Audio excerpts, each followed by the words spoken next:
Debt takeover deals are simply deals where you take over the seller's payment or you make them a new monthly payment or some combination of both. And by doing those deals, you're taking over those low interest rate loans, meaning your monthly payment is nice and low. So buying creatively will get you nice low monthly payments that are hundreds and hundreds and hundreds of dollars per property less than they would if you didn't use those kind of creative purchase techniques. Okay. Now there's another piece to this puzzle. And this is something I really want to tell you about. Let me give you an example deal before I jump into how to max this out. I can think of one deal I did, and I have several that are this type of good. They're this good, I guess is what I mean. You don't need many is my point, okay?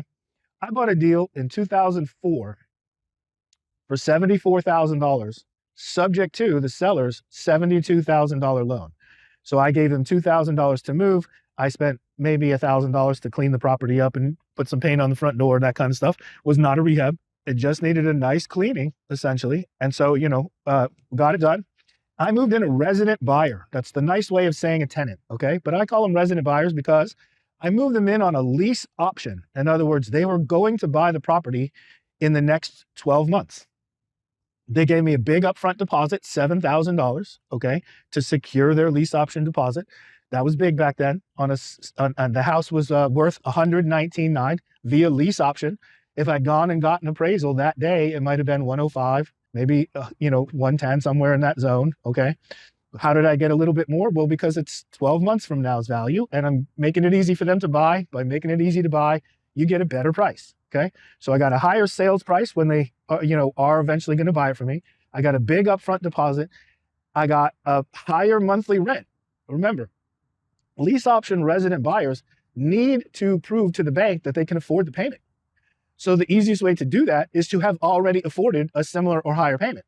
So in a market where buying is more expensive than renting, we use the higher buy as the rental amount for the month. So they paid me $1,250 a month for a $120,000 house. It was a very high rent.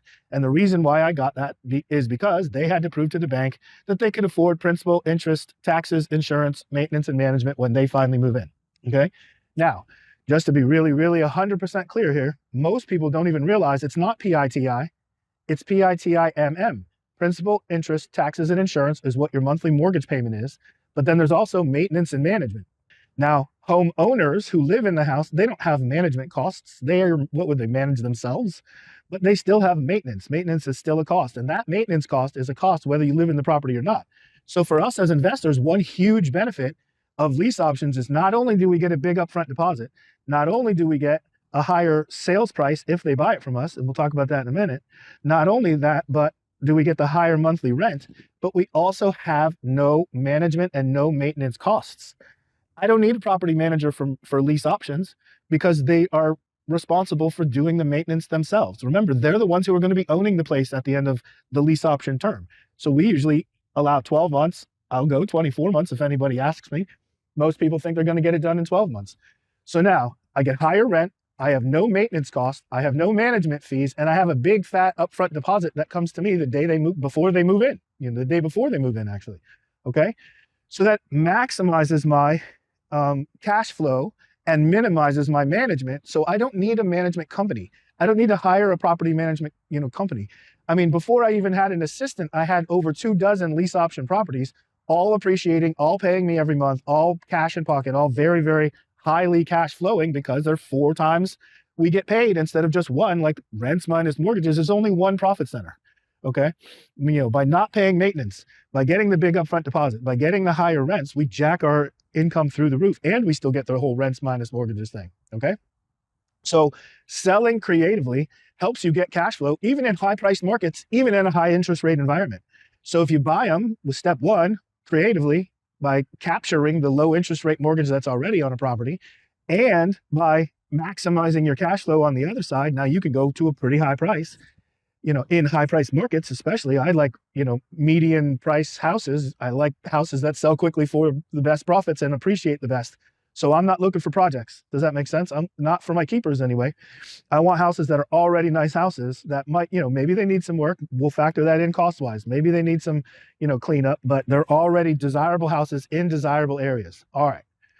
Hey, if you like what you hear here and you want to know more, My name's Jason Laux. Check me out at secretlenders.com. I'm the founder of secretlenders.com. I'm the creator of the 7-day sale method for selling houses in 7 days. I'm the creator of the ultimate foreclosure process. And I'll show you how to have a Lone Ranger business where you are the business, where you make, 6 figures, even 7 figures a year from a home-based, easy business that's actually fun and pleasant. All right. So if you like that, if that sounds good to you and you want to check it out, secretlenders.com is probably the best way to grab me, or check me out on Facebook. There should be a link around here somewhere. Check me out on YouTube. Should be a link around here somewhere. And I will talk to you soon. Bye-bye.